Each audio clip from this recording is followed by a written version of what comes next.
Hey, Slick Talkers, thank you so much for tuning into this podcast. And I know that if you love this show, you'll also love my morning show called Good Morning Hospitality with my co hosts Michael Golden and Brandy Canali, as we spend 30 minutes every Monday morning to dive into the industry's top latest news and trending topics. So go check it out on wherever you find your podcasts at Good Morning Hospitality. And you can live stream with us on Monday mornings on LinkedIn, Twitter, Facebook, and of course, YouTube. Now, I hope you enjoy this episode. Even if they don't book with you, your guests, your previous guests should all be booking with you thereafter if they're coming back to your particular area. There is no excuse not to be, constant, not to be communicating with them all the time, and for them to know, hey, if we're coming back to this area in Spain or to Brighton or London, wherever, hey, I know we had a great time with these guys last time. Well, why would we look elsewhere? We had a great experience. So not to hone in on that and to focus on repeat guests, which so many companies don't. It's staggering. Welcome to Slick Talk, the hospitality podcast where we discuss all things hospitality, hotels, and business. You can find us online at slicktalkthepodcast.com and on every podcast listening platform.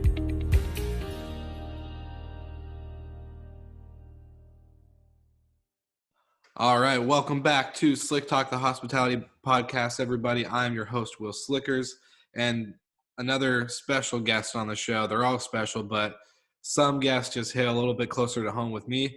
And Damian, you're one of those guests, so I just want to say thank you for being on the show, and I'm excited to talk about booking direct and the direct book movement. And so let's just jump right in. I want to know about who Damian is, origin, how you got started, and what you do.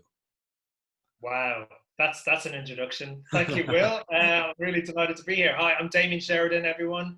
I am the director of the Book Direct show, which is happening in September. And I'm an SEO. I work in search engine optimization for property managers in the vacation rental industry. Been doing that for about 6 or 7 years, almost exclusively with property managers. And yeah, more recently, over the last 18 months or so, I've got involved with events for the Book Direct movement and how we can reduce our reliance on big OTAs, not naming names at this stage anyway, and how we can, really gain a bit more control back of our own businesses and not have to piggyback on others effectively. And just make it our business to make it our business is my tagline. So yeah, that's me. I'm currently in Spain, and I'm Irish, but I've been living in the UK for the best part of 20 years, and I moved to Spain a couple of years ago. So yeah, that's me. I was going to say, Irish part got me for a loop. I didn't know that. Yeah, I was brought up in Dublin till I was 18, and I went to university in England. So yeah, wow. You didn't pick up on the funny accent then? No, not at all. That's awesome. I've been anglicized for years, Will.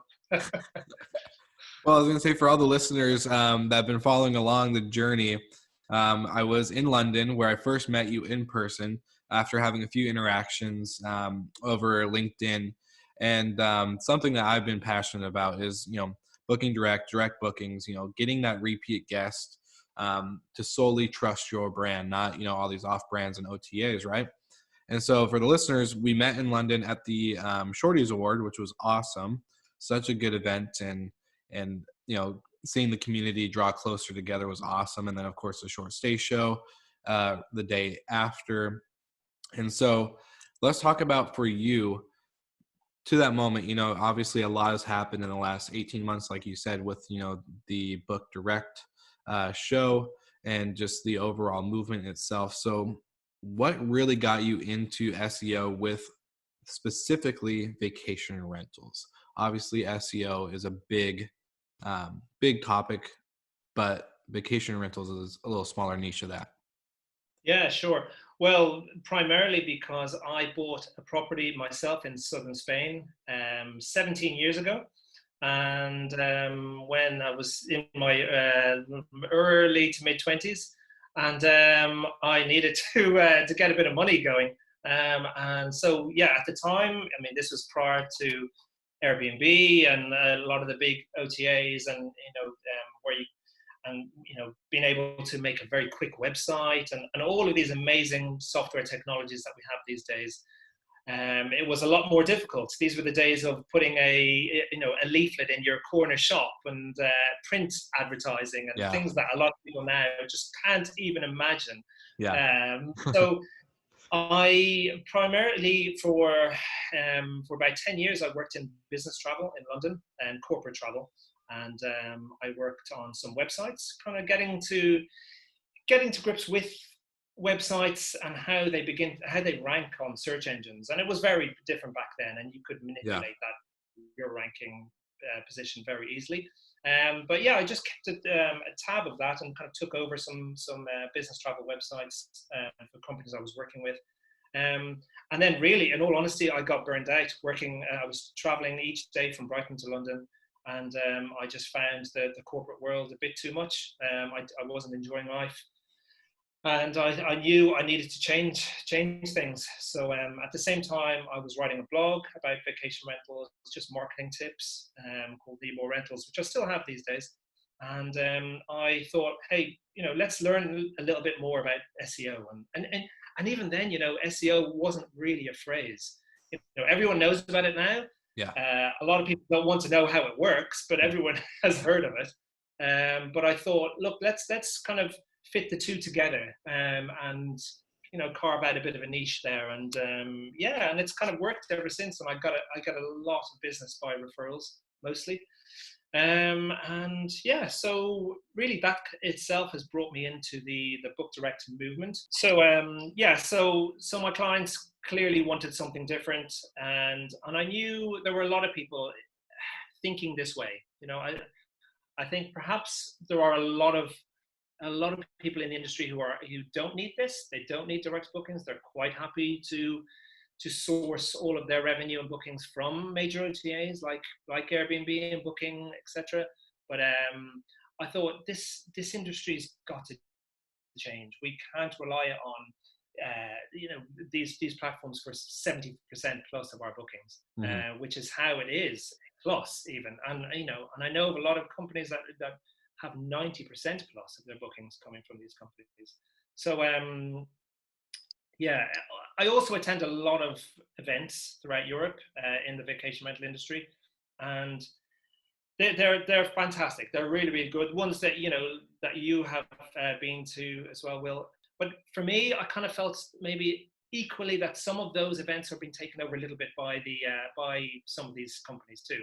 And that the message potentially is being lost. The direct booking message and education isn't there necessarily. So I thought, let's do something here. Let's not only talk to people about SEO, let's talk to people about all of these ways to generate direct bookings.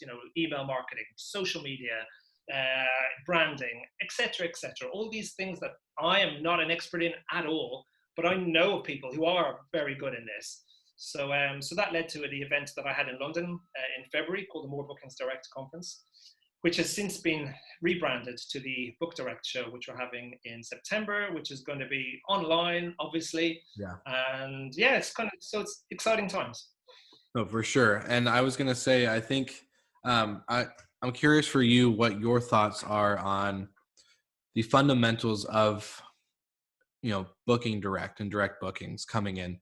What are the fundamentals of getting those, other than, like you said, we both know that social media, branding, operations, cutting your costs to an effective operating level is one way to do, make sure that you're getting the best, that you can. But it takes so much time at the end of the month or doing whatever to reconcile all these OTAs and the payments and the commissions and all these things that you have to go through to make sure everything is up to par. So what do you think the key fundamentals in maybe 2 or 3 steps for owners, whether it's B&Bs, hotels, Airbnb, vacation rental type properties? What do you think the key fundamentals would be to start moving towards that direction? Oh, that's a tough one just to break down to a couple of a few fundamentals, Will. I think, we can do the whole thing. Where I come from an SEO point of view, I think a website is crucial.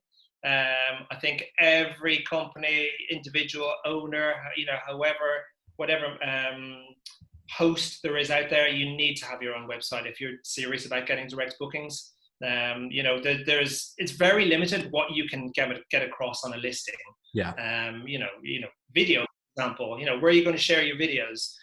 Where are you going to get your, unlimited message across to your potential clients? And most importantly, where are you not controlled? You are controlled an awful lot by placing your listings, your properties on a listing site. If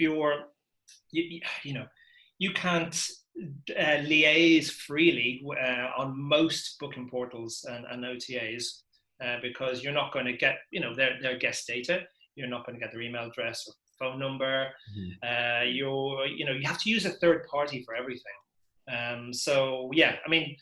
Communication is essential. I think we all need to be able to communicate with our guests, before, during the booking process and afterwards. That's absolutely fundamental. And that is very restricted through OTAs. Even once the booking is confirmed, to even get an email address, you have to be a little bit sly about it. Yeah. Which is crazy because that's your booking. That person has trusted you to book with you on another listing site, but yet you're still not getting their email address unless you ask for it externally. Yeah. So, for me, the whole thing about a direct booking is the control, and that you having complete control over that guest, and over how you want to communicate with them. So for me, the number one would be a website, and having a good, well-optimized site. I'm not going to talk to you about SEO now because we could speak about that for days. Yeah. There's keyword research, and there's Google and Google My Business, and there's all these things that you need to be aware of. But for at very least, if you want somebody to find your brand name on a listing site and then to find it by searching on a search engine, I think that's the very least we owe to ourselves, for our guests to be able to discover us and to be able to book, off away from that OTA. I like that you brought that up because so many times from a hotel and vacation rentals perspective, we have had guests that think they are booking directly on our site. They think, I'm booking at slicktalkhotel.com, and yet they're on an OTA, such as Booking, Expedia, whatever, right? And then there's an issue, let's say, on that OTA, something was miscommunicated. They thought they were getting X, but they really got Y. And with that, if they were actually on your site, they would have seen Y and gotten Y. Instead, they got, something else, right? And so often guests get frustrated and it's kind of feel like they've been bamboozled or they've been, tricked in a way, because like you said, there's no control. So to fix that issue, you now have to direct them back to that OTA, and then that causes more frustration. So if we're talking about a guest perspective, that's where I get super, that experience is now dampered and kind of ruined in some aspect. It may not ruin their whole trip, but they're going to have that bitter taste of, they couldn't solve my problem on property because there wasn't any transparency with their booking. They thought they, were on the site, and they're not. And OTAs are getting really, really, really clever at, camouflaging themselves into really, making themselves look like they're that property itself. So, and I think trust is a big element here. And, you had Chris on obviously before, talking about consumer trust, and, he's all about that. But I think, the onus is on us to make any guest who finds our website, for example, the onus is on us to make sure they know they're going to get the best deal when they're on our website. Yeah. They're going to not only get the best price, and they should always get the best price, but, they're going to get all of those little extras that you're not going to necessarily get on an OTA, like your early check-in or late checkout or free luggage storage, or, there's so many things you can offer to someone who books direct on your site. Have it front and center on your site. This is what you're going to get. It's a responsibility that we all have before they potentially leave your site and maybe book elsewhere, and that does happen. And, you can't get away from the fact that these OTAs has such a huge pull over travelers. Mm-hmm. And people like familiarity, and they like to go back to the same place to book because they trust it. But even if they don't book with you, your guests, your previous guests, should all be booking with you thereafter if they're coming back to your particular area. There is no excuse not to be, constant, not to be communicating with them all the time, and for them to know, hey, if we're coming back to this area in Spain or to Brighton or London, wherever, hey, I know we had a great time with these guys last time. Well, why would we look elsewhere? We had a great experience. So not to hone in on that and to focus on repeat guests, which so many companies don't. It's staggering that they don't communicate with their previous guests, and in a friendly kind of non-salesy way as well. You don't have to just send the same salesy newsletters, once or twice a month, say, hey, this is what we've got available this month. Yes. For this special day. Tell them about the events that are going on over the next couple of months. Tell them what's new, what's happening with you. At the moment, tell them how life is difficult for you. Mm-hmm. Be transparent, but let them know that you're real people. I think this is fundamental at the moment. Open up communication.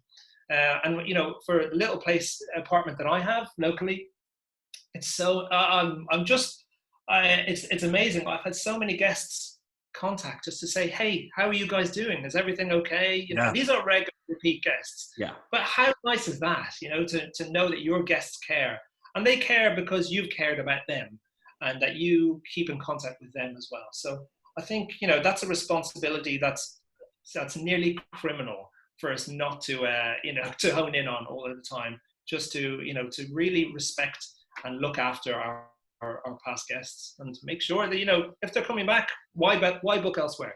Yeah, you're bringing in the fire, man. That was like straight up the biggest. Yeah, woo! You got me going, because that is part. Like, you gotta think about it. We're not only all these fundamentals of communication, but don't forget the human aspect, man. You make connections with these people.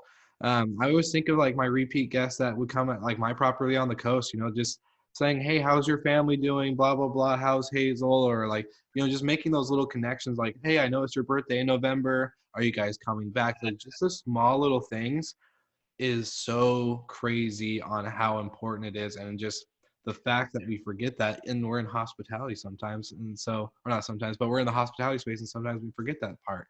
We're so focused on. I know.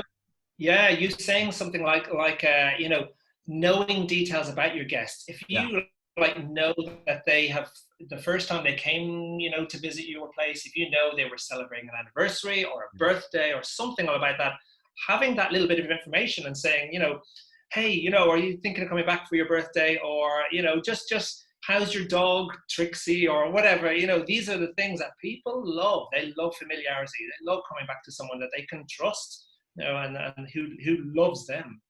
I think, when you see that they have booked on an OTA, such as Booking or whatever, once you see that, I think it's our job as hosts, as property managers, as hoteliers, whatever. It's our job to see that and not say go above and beyond specifically for them just because they went on an OTA, but to really win them over to understand your brand. This was something I was talking about with another podcast guest earlier this week, and talking about your brand, your core values, your mission statement, your why should be communicated so well through your website, your booking software, your atmosphere, all the feelings and senses that they have when they walk on property. That should be communicated so well to that when they do realize, oh, I did book on XYZ.com. But these people just went above and beyond. Like you win them over. It's kind of like, getting a friend when you are in high school or in school, you guys just connect and you're like, yeah, like we're going to be connected for a while. And having that sense of comfort, that's where I always say it's not our job to train them that OTAs are bad and that they shouldn't book on Booking or they shouldn't book on this, that they should. It's our job to really communicate the aesthetics and the overall, like, who we are as a company and who we are as a brand, that is where we, I think, lack. Just because we get so reliant on these OTAs that do have a big reach and a big pull, that I've heard hoteliers say, well, we can't fight the beast, so might as well, have it on our side. And so you could fight the beast if you, did these steps. And I think so many years of being in the industry, they kind of get that mindset of stuck Mm. thing. Well, just in terms of fighting the beast, and all these phrases that are attributed to OTAs, like a necessary evil, and I don't think we should look upon these companies as being the kind of the nemesis. Yeah. I think it's just a case of us knowing the value of our brand, and our offering. And even if you haven't worked out a brand yet, think about how to do this, because it is really important. But most importantly, know what you offer, know your value, and work on that. Because whilst it's not necessarily a case of telling a guest, don't go with Airbnb, they're rubbish, next time. Yeah. Just all you need to prove is how good you are. Because why would they then, if they've had a great time with you on their annual holiday or wherever they come to somebody, wherever they may come on a regular basis, why should they go somewhere else? If they've had a great time, if they trust you, that should be their one go-to place. Yeah. So I think that's really important. Let them know how great you are, as opposed to saying how rubbish Booking.com is or anything like that. Yeah. And I'm not anti-OTA at all. No. And this is something I'm really trying to get across for my event as well. It's not anti-OTA. These sites do wonders for all of our businesses. Yeah. Every one of our businesses has sourced so many bookings and millions of eyeballs from them, and they're incredible what they do. And they spend billions on advertising, and they do all that, to get the bookings through us, sure.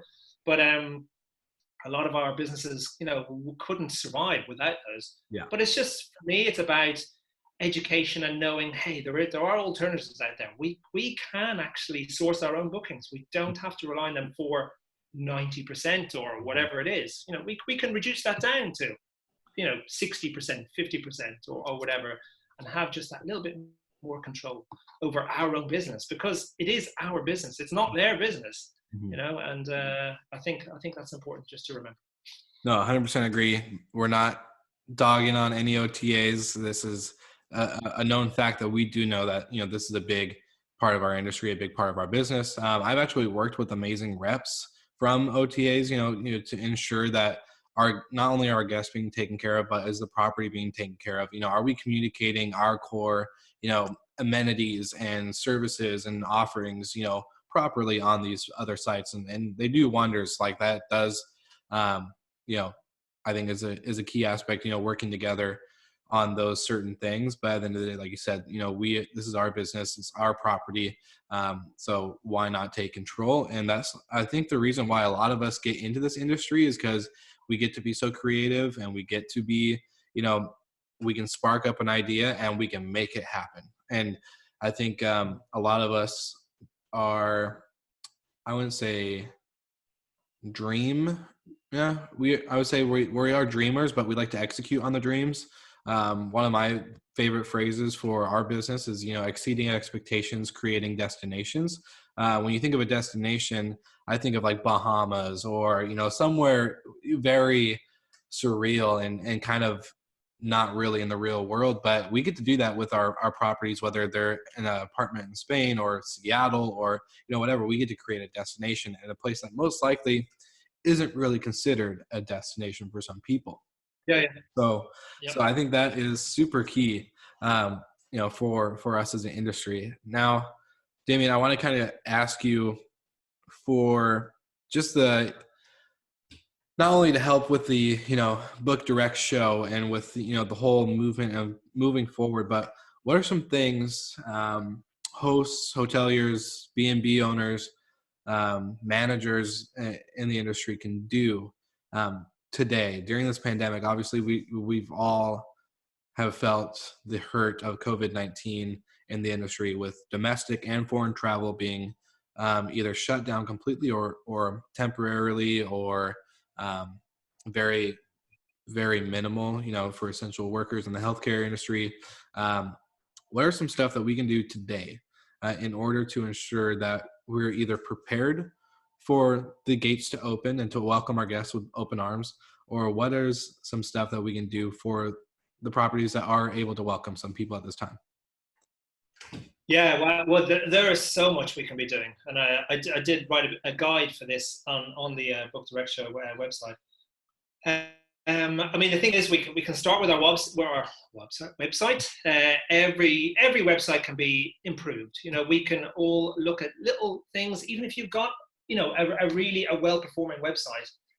Do you know that, for example, your booking process, is your booking funnel working properly?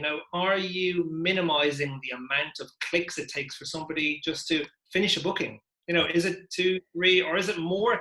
Do you actually know straight off the bat how many clicks it takes for somebody to finish a booking on your site? Is it too long? Are you asking people to register before they make a booking? Are you looking to upsell before they complete their booking? These kind of things, little things you can be working on your website, as well as a ton of other stuff. I mean, I could talk all day about someone's website, and that's part of my job with SEO. We've got some great speakers, actually. Sorry, not to push the point too much about the show, but about booking conversion, because for me, booking conversion is a massive thing. It's all well and good driving people to your site by various means like SEO or paid advertising, but once you get them there, let's get the booking in place. How can you do that? How can you get them to trust you, your site, your brand, your booking process, etc.? So so that's something that really fascinates me, booking conversion. Let me see, I'm kind of probably going to focus more on digital things, Will, just because that's my area of expertise. I would advise everyone to look at their Google My Business profile and optimize that with making sure you have one for a start. It's amazing the amount of people who don't know whether they have one. Getting your postcards sent out to you to verify your property locations or your business location. Adding loads of pictures, getting your categories right. I mean, there's so many essential things, but that's a really, descriptions, everything, all the amenities on there, and it changes all the time. This is the thing as well. You need to be looking at this every couple of months at least, because there's so many changes to things you can add on there. But that's a really good way of getting in the little map pack on there for search. So a very easily actionable process. What else? I mean, data is really important. Do you know, I'd actually advise everyone to look into SMS messaging, because that's something that's really overlooked in our industry. So few people use it. And, whilst you might think, is it a bit intrusive? Open rates are staggering on SMS and the effectiveness of it. So something that's really worth, if that's some of the data that you've got from your previous guests, keep in contact with your guests via SMS. Really, really effective. And there's loads of great platforms out there, and it's really minimal cost as well. So very cost effective. What else? I mean, repeat guests, now is the time to really speak to all of your repeat guests, and whether you're kind of telling them about, how you are as a company, how things are going, we'd love to have you back. Can you offer them maybe credit or voucher or something like that for a future stay? That might be a really nice way of getting some cash flow together during these difficult times. Well, also communicating your cleaning procedures. That's huge thing, right? This is a really interesting thing, the cleaning procedures, because obviously this is something that's gained a lot of interest clearly over the last few weeks and months, and how we've got to, and this is something I've been saying, we've got to tell all of our guests, now, we're clean, our place is going to be clean, they're going to be so clean. But does that strike a message that, hey, they weren't clean before, they should have been clean the whole time? That should be an assumption. But yes, I do think we need to have at least a mention of how deep cleaned your properties are. And they are, whilst I don't think you should ever say anything like we're COVID free or coronavirus free or anything like that, just to say that you go above and beyond to clean and what your procedures are. And, you know, if you want to go down the route of chemicals that are used or anything like that. But yeah, I think it certainly needs to be mentioned. Yeah, I was gonna say I think it was the assumption, you know, places are already clean. Like when you book at a Marriott or you book at a Starwood or whatever, you know, name brand or unnamed brand, you know, it's kind of an assumption like, okay, like they're clean. But now knowing like people are thinking more of, you know, how much they touch their face and the door handles, and they're thinking about all the extra things that this has kind of made us aware of. Not that we weren't aware already, but it's just now in the front, you know, thinking of our brains. So now communicating, you know, like, yeah, we've been doing this cleaning procedure before COVID, and now with COVID, we're just showcasing it in a sense. And yeah, never say you're COVID free, because that's a statement that will get you in trouble probably. That could come bite you in the ass, that one. Yeah, definitely won't get on that rate. But, you know, it's interesting in terms of like hotels versus short-term rentals, and how that assumption might be for travelers over the next 6 to 12 months, you know, which can be trusted a little bit more, you know, because I think there might be some people who assume a hotel is going to have like higher cleanliness levels. You know, you've also got check-in to deal with, where you mightn't have that necessarily at a, you know, short-term rental place. So yeah, I don't know, I'm kind of undecided about that, where that assumption might lie, and whether it's different for urban as opposed to more traditional VR stays in like more, you know, rural areas or outside of town areas. So I think it's something we all need to consider though as well. For sure, especially like contactless check-in and all the other things that go into it, versus hotel, you have a bunch of people in one area, and, you know, short-term rental, you have just you and whoever you brought with you. You know, you don't have staff and other guests that you don't know, you know, in the same occupied space. Exactly. You're going to be in a lift or elevator with people. Yeah, exactly. You don't know. You don't want to be near. You don't want to see the reception staff, you know. So I think that's what we've got going for us. Well, Damian, just to, you know, just show my thanks and my gratitude just for being on the show. Super excited to see more coming soon. But where can guests that are listening right now find, of course, information about you, the Book Direct show, and of course all the amazing things that we got going on? Oh, you're so kind, Will. Well, first, the show is it's very easy. Website URL, it's bookdirect.show. And I'm on mostly on Twitter and on LinkedIn. My LinkedIn profile is just Damian Sheridan. That's Damian Sheridan. And on Twitter, I'm on Damian Sheridan 9. And yeah, I mean, just tap me up. And I just, you know, I'm a bit of a book direct nerd. Like, there's a few of us out there, and I passionately believe this is where we should all be headed. You know, I don't think, I think these are our businesses. I think we need to take care of our own business first and foremost, and, you know, just reduce that reliance on the other big boys. You know, I think we're important, and we need to think about ourselves. And this is a really good time to do that. You know, maybe good is not the right word. It's not a good time, but it's an appropriate time to work on our own businesses and our own branding and all of the things we've spoken about. And it's a good time to work on our book direct strategies.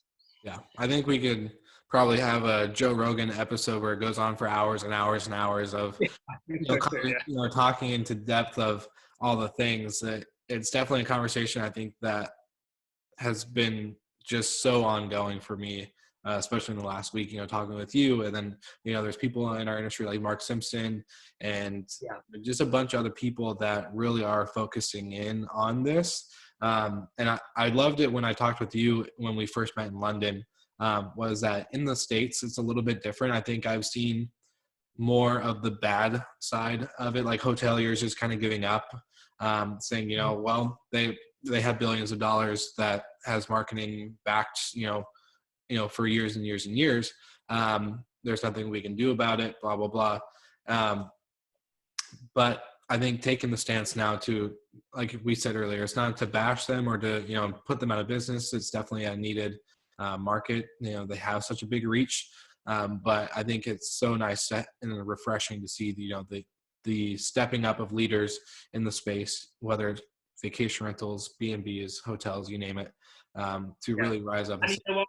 I think it's a community, as opposed to even leaders. That's something I'm really finding with the people who were involved in my show in London and who are going to, we've got 40 plus speakers, yourself most likely included, Will, for our talk for our show in September. But, this isn't certainly not about me, Mark is going to be speaking as well in our show, but it's not about one or two or, 3 or 4 people. This is about not only the speakers, but it's about everyone together. It's about everyone networking, sharing ideas, and just making this into a community that really builds up our own identity, and just fighting back a little bit and just diversifying, and just, as I said before, knowing our own worth, because we've all got a lot going for us, and we need to appreciate that especially during these difficult times. Amazing. Couldn't have said it better myself. So thank you. I'll make sure to include all the links into the description of the show. So anybody listening, please check out the Book Direct show. I will put all the links and every bit of information that we've mentioned into the description and the show notes. So thank you, everybody, for tuning back into Slick Talk, the hospitality podcast, and we will see you next time. Thank you so much for listening. We love your support and want to provide the best we can to all our listeners. So please find us online, social media, and on Spotify, Apple Podcast, and Google Podcast.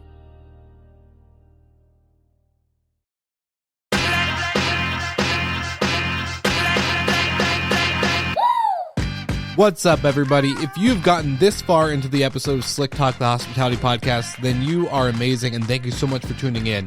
We want to send you 2 places really quickly. If you can, check out the show notes and click the hospitality.fm link. Check out all of our other shows on the podcast network. And don't forget, if you have someone that you want to hear on the podcast, then fill out the guest fill out form so that way we can get them on the show.